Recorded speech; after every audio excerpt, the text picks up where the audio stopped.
You know what? I'm going to spare you my personal thoughts and beliefs and opinions and ideologies as it relates to social justice and politics and, what happened with the death of George Floyd. I'm going to spare you my personal thoughts because, frankly, I don't think you'll care, and I don't think that's why you're here, right? Like, what I do in all these videos is I talk about something related to sports.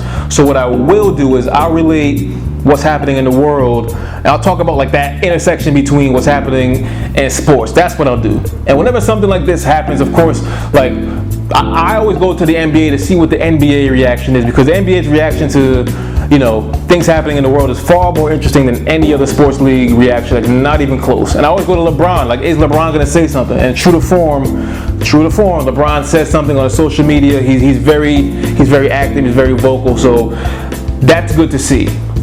But I always feel like after LeBron, like the next two people that people look to for reaction from in the NBA, just my opinion, I always feel like the number 2 and number 3 people are Greg Popovich and Steve Kerr. People always want to know what Greg Popovich and Steve Kerr think about certain like social justice conversations. And like I don't know why we value their opinions so much. They're not players, and I feel like we value like what Greg Popovich thinks more than like say Kevin Durant thinks about what's happening in the world. Maybe that says more about Kevin Durant than Popovich or Steve Kerr. But we don't care about like what Doc Rivers thinks or like Alvin Gentry thinks. That's neither here nor there.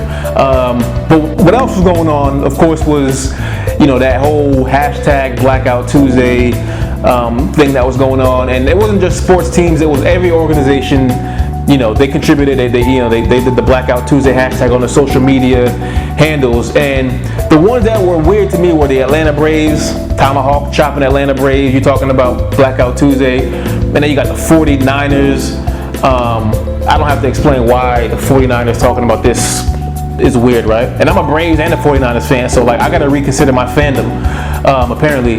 But not even those two. The one that really took the cake for me was a team called the Washington Redskins, who have been in a controversial battle in the court of public opinion because like their name is deemed as very racist. So they're hopping on the whole hashtag Blackout Tuesday bandwagon as well. So I just discarded the whole hashtag Blackout Tuesday thing. The whole thing seemed disingenuous to me because of these 3 reasons. And then you had Drew Brees, who I think kind of just he took the cake. And I don't want to take him out of context, but now you know what he said. He said that he doesn't understand or he doesn't agree with. Well, here's his quote: "He doesn't agree with players who take a knee during the national anthem," and those are the reasons why he doesn't agree with it.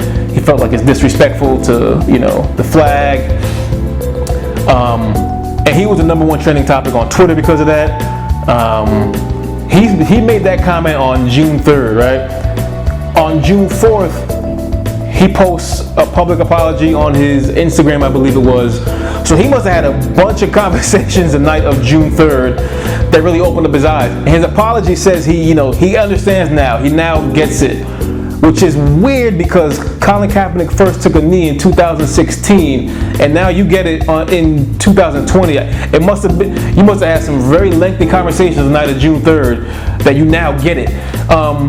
And what's going to be interesting is that you got like his current teammates coming out, his Michael Thomas, his current teammates publicly saying that they don't really agree with what he said. So like when football restarts, is his team gonna be there for him? Is his offensive line gonna block for him?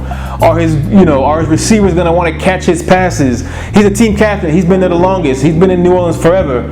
He's the face of the team, the face of the city, the face of the franchise, all that. Is that still the case? I'm not saying that I'm not saying that because I think it should or should not be. Because again, I'm keeping my view out of it for this video. I'm just saying, as a sports fan, if I were on that team and he's a captain and all that stuff, are they gonna be there for him? Because Shannon Sharpe is saying that he thinks Drew Brees should retire because he doesn't think the guys will be there. So all what's happening in the world of sports, one of the more interesting things will be is how far did Drew Brees plummet with all this? We'll have to wait and find out.